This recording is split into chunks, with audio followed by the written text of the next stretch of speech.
The NASCAR In-Season Challenge kicks off this weekend on TNT at Echo Park Speedway, Atlanta Motor Speedway. I am now joined by Ryan Stevens, wintherace.info, to talk a little mini super speedway action. We'll talk about the in-season tournament in a moment, Ryan, but last time NASCAR raced at Atlanta, we ended with a 3-wide photo finish in turn 3. Carson Hocevar in the middle of Christopher Bell and Kyle Larson. I want to start with Carson Hocevar here because he has obviously been really fast lately, and earlier this season he was essentially an army of one challenging some of the big teams. So how do you feel about Carson Hocevar this weekend? Could this be the week he breaks through and gets that first career win?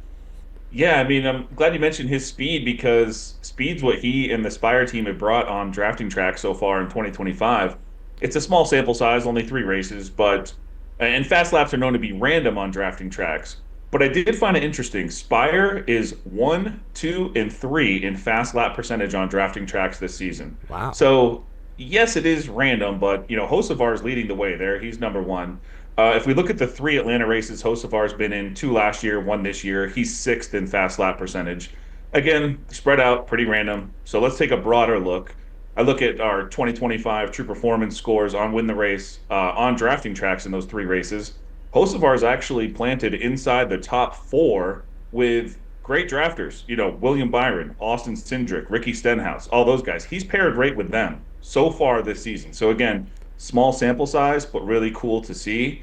And then you have that other added element where drivers are saying that handling's more important at Atlanta, things like that. So you could really, I think you see some more talent kind of bleeding through as opposed to just a lucky drafting type race. So, we'll see what happens, but it's cool to see him up there scored with these guys who are known as good drafters. Yeah, no, that is elite company. I mean, lately Carson Hocevar being grouped with Ricky Stenhouse has not been a good thing, but at a super speedway, yeah, that is elite company. I didn't even think of that, so that's a great point. That's awesome. I mentioned Kyle Larson as well. He was part of that 3-wide photo finish. We don't think of Larson as a great super speedway racer, but I'm looking at the numbers this year. He was 2nd at Talladega, 3rd in that Atlanta race. He won stages in both races. Is Kyle Larson sneakily a good super speedway pick this weekend in your eyes? I mean, he's always a good pick to run, but just his overall history tells us it's hard to expect a great finish from him. If we look at the 2023 through 2025 Atlanta races, there's 5 of them. He's one of only 5 drivers to run over 60% of his laps inside the top 10. So exactly what you're saying, he's up there. But he only has 1 top 10 finish to show for it. If we broaden that, we look at outside of Atlanta in the Gen 7 era, Daytona and Talladega, he's got 3 top 10s in 14 starts. So not great. And maybe Talladega is the place that we can target him. Those 3 top 10s are actually all top 5 finishes at Talladega only. So, yeah, I think that's maybe the place we can target him for his upside finishes. But, yeah, drafting, I don't know. It's tough to really trust it. You're going to see him run up front all day. He's going to bring the speed, but can this man get the finish? It'll be fun to see him win one eventually. Eventually, yeah. No, he's due at some point. It's bound to happen. We think of his teammate William Byron being one of the best at these big tracks. The Penske guys, Austin Cindric has led 113 laps at drafting tracks this year. Joey Logano has led 150 laps at drafting tracks. I consider those 3 right now, if you will, the big 3 of drafting style races: Byron, Cindric, Logano. If you had to rank those 3 coming into this race, give us your little mini podium power rankings, how would you rank those 3 drivers, Ryan? So in my personal pre-practice and qualifying scores, even though they're not practicing this week, but that's just how we word it every week, I have Logano first, then Cindric, then Byron. Okay. If we look at the 2023 through 2025 Atlanta races, which is primarily what we're looking at on Win the Race this week, they're all inside the top 4 in average running position at this track. And since we're mentioning 2 Penske drivers, we should mention Ryan Blaney as well. He's the 4th member inside that top 4 of average running position here at Atlanta since 2023. And he actually scored number 1 for me in those scores with those other 3 right behind him. So I have him slightly above those 3 you mentioned.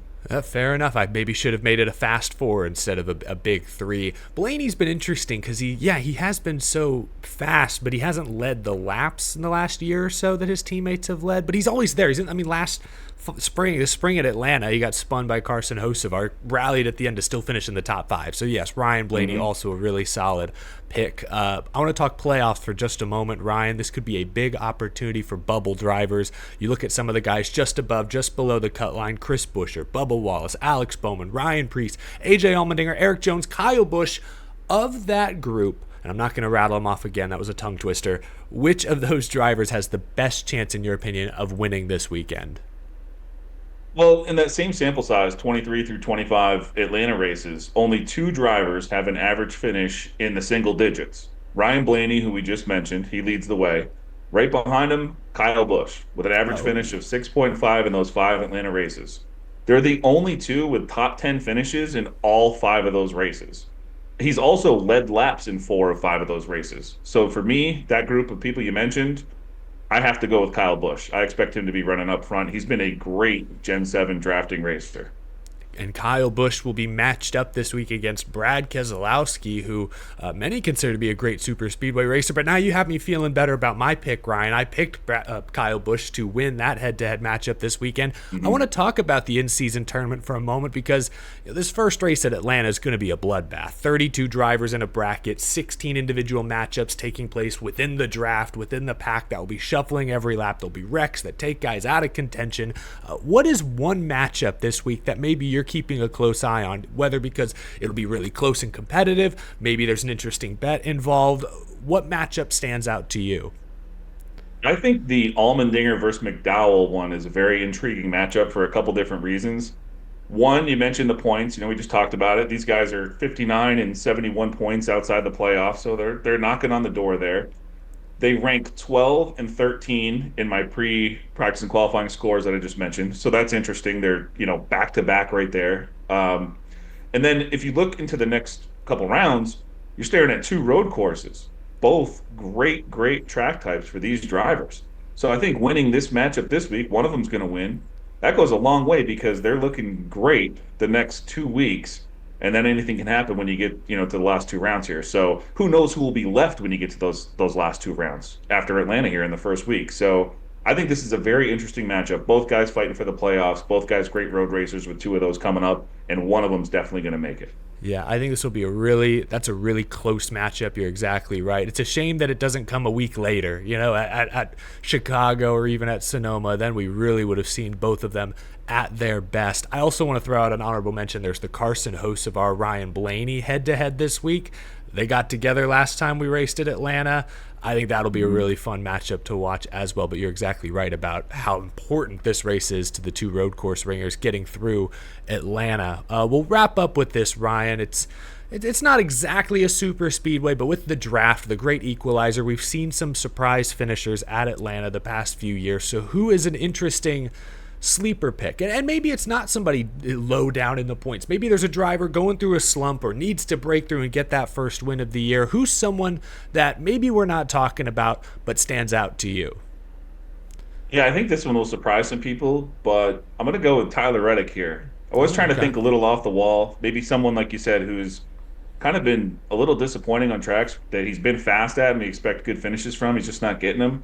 But, we come here in 2025, it's only a 3-race sample, but he has the 3rd best average finish on drafting tracks in 2025.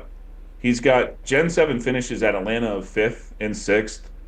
Earlier this year, he finished Stage 1 and Stage 2 in 6th place. He just didn't get the finish, he deserved in that race.